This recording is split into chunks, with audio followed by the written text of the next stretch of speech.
Would you say there's any particular mentor that really made an impact for you, not only in your time in the military, but then that carried over into how you did business?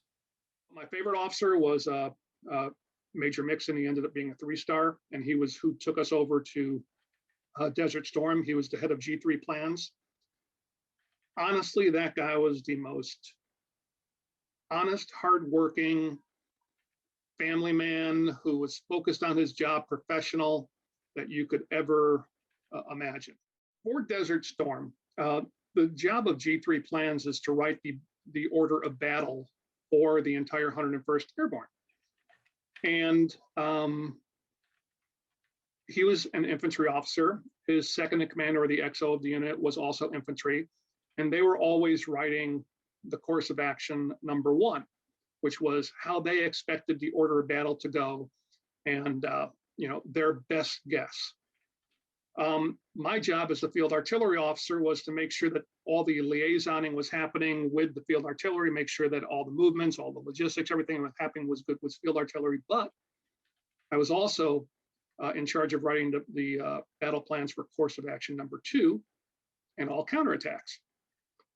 And I was a decent listener, still am maybe. And General Hugh Shelton, who ended up being Clinton's chief of staff of the military, he was General P's second in command of the 101st Airborne. And he was always looking for a little bit of something different from course of action number 1.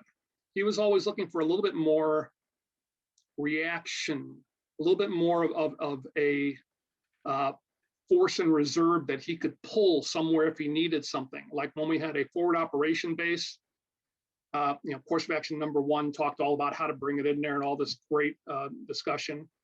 And I always added, a small infantry unit here or whatever that was a reactionary force, something that could give him more flexibility. And course of action 2 won as the primary course of action 5 out of the 7 times that we presented. And Major Nixon just turned to me, he goes, "You won again." He goes, "I don't know how you're always winning, but you won again." I go, "Well, you did all the work. I just added a few little things that General Shelton liked, and we know who really, has General P's ear. Not General, it was Colonel Shelton."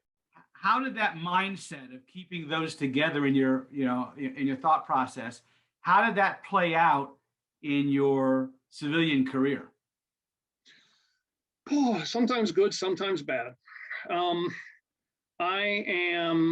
Because working with G3 plans, we were always planning things that were 3 months to a year out. So, and it fit me well because I'm a big picture thinker. I don't like being in the weeds too much. I like large view. I like directional. And when I came into my pharmaceutical career, where I was either a district manager, a trainer, a regional manager, I was a director of a medical device company for a period of time in selling needle-free injections. I always would say, well, 3 months from now, or 6 months from now, where are we going at? What are we going to see? What's coming out?